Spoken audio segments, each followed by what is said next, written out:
हाँ, तो तो डॉक्टर साहब गई ना फौज अब हिफाजत करने के लिए सऊदी अरब जी, के लिए। हमारी फौज पहुंच गई थी।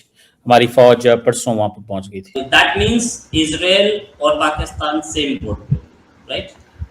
अगर कोई सऊदी अरब की सॉवरेनिटी को चैलेंज किया, खासतौर पे जैसे मैंने कहा कि हमारा एक एग्रीमेंट है, इजराइल ने अगर कोई ऑब्वियसली मिसएडवेंचर किया सऊदी अरब के खिलाफ, ऑब्वियसली हम हिट बैक करेंगे उसको या चैलेंज करेंगे। तो ये इजराइल को सोचना चाहिए कि अगर सऊदी अरब की सॉवरेनिटी को चैलेंज हुआ तो हम डिफेंसिव पॉइंट ऑफ व्यू से हम सऊदी अरब का डिफेंड करेंगे, नंबर 1। नंबर 2, पाकिस्तान की पूरी एनालिसिस में पाकिस्तान गायब है। इस्लाम है, क्रिश्चियनिटी है, शिया है, सुन्नी है, Pakistan out of the question है। ये मैंने कहा ना, दुनिया का वाहिद देश है जो है सुन्नी, बट फीलिंग्स है शिया के लिए। दैट्स व्हाई मैंने कहा कि 3 तरीके के इस्लाम होते हैं दुनिया में, अरबों का इस्लाम, तुर्कों का इस्लाम और मूर्खों का इस्लाम। तो दोस्तों, इसमें एक जो कहावत है कि बकरे की अम्मा कब तक खैर मनाएगी, यही पाकिस्तानियों को याद आ रहा होगा। और इनफैक्ट पाकिस्तानी यही सोच रहे होंगे कि बकरे की अम्मा खैर मनाता ही रहे, तभी पाकिस्तान बचेगा। क्योंकि पाकिस्तान इस समय अमेरिका, इजराइल और ईरान जंग के बीच में सऊदी अरब के साथ हुए डिफेंस पैक्ट के कारण पाकिस्तान की हालत उस बकरे की अम्मा की तरह हुई है। क्योंकि सामने इजराइल नहीं बल्कि सामने ईरान है। जी हाँ, क्योंकि अगर सामने इजराइल होता, यानी इजराइल सऊदी अरब पे हमला किया होता, तो पाकिस्तानी तो खुशी खुशी सऊदी अरब जाते और ऑफकोर्स उसकी वजह पाकिस्तान को तो पैसे मिलते ही। लेकिन अब सामने क्योंकि ईरान सऊदी अरब के ऊपर हमले कर रहा है, तो ऐसे में पाकिस्तान अपने डिफेंस पैक्ट के कारण ईरान से सऊदी अरब को बचाएगा। यानी पाकिस्तान ईरान पे हमला करेगा या उसे रोकेगा, या फिर ईरान पे पाकिस्तान हमले करेगा। बट अब यहाँ क्योंकि ईरान खुद एक उम्मा देश है और ऊपर से पाकिस्तान से सटा हुआ देश भी है, साथ ही पाकिस्तान में बहुत बड़ी इन्फ्लुएंशियल शिया कम्युनिटी भी है, इसलिए इस समय पाकिस्तान की हालत उसी बकरी की अम्मा की तरह है और ये खैर मना रहा है कि ईरान सऊदी अरब के ऊपर दोबारा हमले न करे।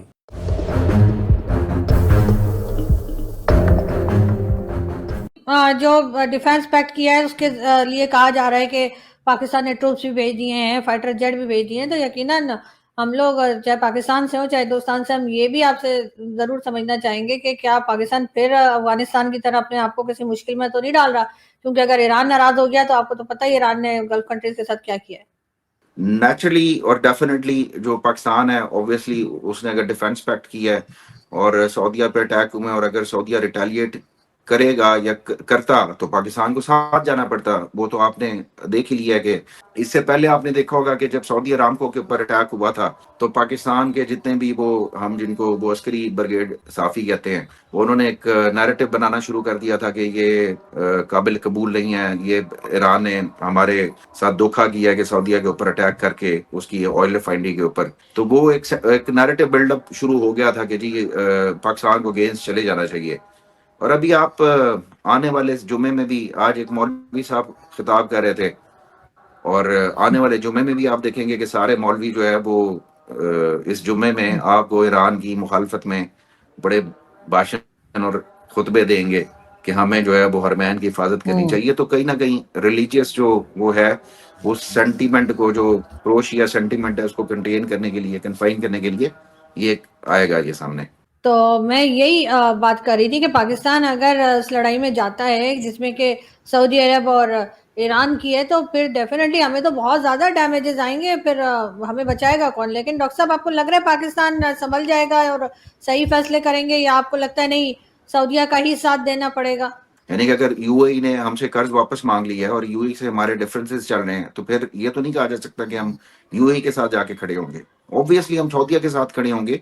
हम ईरान के अगेंस्ट नहीं जाना चाहते। देखिए, हमारे यहाँ सिर्फ शिया पॉपुलेशन की रेशो को ना देखें यहाँ पे, तो शिया आपकी टॉप ब्यूरोक्रेसी में, आपकी टॉप मिलिट्री लीडरशिप में, आपकी इवन पूरा मीडिया आपका जो है, तो वो कम्युनिटी है या वो सेक्टर है जो बहुत इफेक्टिव है, जिसके हाथ में बहुत कुछ है, जिसकी नाराजगी बहुत मैटर करती है। दूसरी बात यह कि शिया मतलब प्रो शिया सेंटिमेंट हो या इवन सुन्नी हो, इस वक्त कौम जो है वो ईरान के साथ खड़ी है। ठीक है, जहां तक सऊदीया के उसकी हद तक है। और जाहिर है कि यही वजह है कि जिसमें आप ये देखें कि इंडिया जो इतना प्रोएक्टिव है डिप्लोमेटिकली, बट इंडिया का जो ये स्ट्रेटेजिक साइलेंस है वो उसको सूट करती है। ईरान हमारा स्ट्रेटेजिक पार्टनर नहीं है, मगर इंडिया का स्ट्रेटेजिक पार्टनर है। मगर हम और ईरान कभी स्ट्रेटेजिक पार्टनर्स नहीं रहे। तो फिर इसमें किसको ज्यादा रोल प्ले करना चाहिए था या बनता था? इंडिया का, क्योंकि आपके प्राइम मिनिस्टर वहां से होके वापस आए, मगर इंडिया ने क्यों स्ट्रेटेजिक साइलेंस अख्तियार की? क्योंकि वो नहीं चाहता था कि इसके आउटकम में या इसका कोई भी जब इसका कोई कॉन्सिक्वेंस हो तो उसमें इंडिया को ब्लेम किया जाए। तो ये बर्डन हमने लिया, क्योंकि हम ज्यादा इफेक्ट कर सकते हैं कि अगर हम तो चाह रहे हैं कि आखिर तक जाएं इस टॉक्स को और पीस प्रिवेल करे ताकि वो सीज फायर सस्टेन करे। बल्कि डॉक्टर साहब जिस वक्त मोदी जी गए थे और वापस आए थे तो लोग कई बार ये भी कह रहे थे कि मोदी जी तो कहकर आए कि तुम लोग क्या बातें कर रहे हो, अटैक क्यों नहीं करते? तो क्योंकि उनके आते के साथ ही आप लोगों ने देखा होगा कि अटैक शुरू हो गए थे। तो क्या ऐसा भी कुछ हुआ था? मोदी जी कुछ कान में फूंक कर आए हैं? नहीं, ये फूका फूकी आप लोग का काम है। आपकी थॉट प्रोसेस में यही चलता है। बड़ी जबरदस्त बात मैं इनकी एनालिसिस सुन रहा था याकूब साहब की। देखिए, इस पूरे आपने मुझसे पूछा ये डिसीजन सही है या गलत है। पाकिस्तान की पूरी एनालिसिस में पाकिस्तान गायब है। इस्लाम है, क्रिश्चियनिटी है, शिया है, सुन्नी है। Pakistan out of the question है।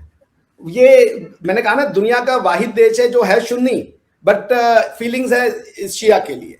आप अरबियों से पूछिए, मैंने अभी आपको बताया, उनसे पूछा गया ईरान और इजराइल में आपका दुश्मन कौन है, तो उन्होंने कहा जी इजराइल है हमारा दुश्मन नंबर 1। अरे ईरान है हमारा दुश्मन नंबर 1, इजराइल तो आज तक हम पे अटैक नहीं किया, ये तो इजराइल किए जा रहे हैं। सो पाकिस्तान की जो थॉट प्रोसेस है वो सिर्फ और सिर्फ इस्लामिक बेस्ड है। तो हमारी जो थॉट प्रोसेस थी जिसकी वजह से हम इसमें नहीं घुसे, बिकॉज ये जो वॉर है, ये वॉर किसी भी तरीके से पॉलिटिकल वॉर नहीं है अगर आप रिलीजन और पॉलिटिक्स को अलग करके देखना चाहते हैं। ये एक out and out clash of civilization है। ईरान की ये जबरदस्ती की जिद कि हम नहीं बनने देंगे अरेबियन लैंड पे किसी भी नॉन मुस्लिम को, या स्पेशली नॉन मुस्लिम हटा दे, यहूदियों को हम नहीं आने देंगे। अगर वो सारे यहूदी कन्वर्ट हो जाएं तो आई डोंट थिंक ईरान को पर से कोई प्रॉब्लम होने वाली है, और अगर शिया बन जाए तो फिर अल्लाह अल्लाह क्या सल्ला। तो पॉइंट इसमें सिंपल सी बात है कि आप अगर एक साइक ऑफ पाकिस्तानी को एनालाइज करें, वो किस तरीके से सोचता है, तो वो उसका इस्लाम जो है वो अरबी इस्लाम से डिफरेंस है। दैट्स व्हाई मैंने कहा कि 3 तरीके के इस्लाम होते हैं दुनिया में, अरबों का इस्लाम, तुर्कों का इस्लाम और मूर्खों का इस्लाम। तो आपको अरबों के इस्लाम में सिविलाइजेशनल पुट दिखता है, जिसपे उन्होंने उसको यूज करके दुनिया भर में अटैक करने की कोशिश की, जीतने की कोशिश की, जितना वो कर पाए उनसे हो पाया। तुर्कों ने आपको, चूंकि आपकी हदीसें तो तुर्कों की दी हुई हैं, उसका यूज करते हुए उन्होंने एम्पायर्स बनाने शुरू किए। लेकिन ये जो ये इंडिया का मुसलमान है आज की डेट में, जिसको आप पाकिस्तानी मुसलमान कह रहे हैं, बांग्लादेशी मुसलमान कह लें, जो भी कह लें, उसकी जो अंडरस्टैंडिंग ऑफ रिलीजन है वो बड़ी जबरदस्त है। वो इस्लाम को एक स्टैंड अलोन ट्रांजैक्शन समझता है। वो ये समझता नहीं कि स्टैंड अलोन ट्रांजैक्शन ये कभी हो नहीं सकता, क्योंकि ये एक उस पूरे इलाके की जो आप समझ लीजिए हिस्ट्री इसमें लेस्ड है। ये कंटिन्यूटी है जुडाइज्म का, ये कंटिन्यूटी है क्रिश्चियनिटी का। वो कितना उसको समझता है ये मुझे नहीं पता। तो आप इससे ये समझ लीजिए कि इंडिया जो था ये समझ रहा था ये सारी लड़ाइयां का बेस क्या है कि हम इजराइल को नहीं रहने देंगे, हमको न्यूक्लियर वेपन चाहिए।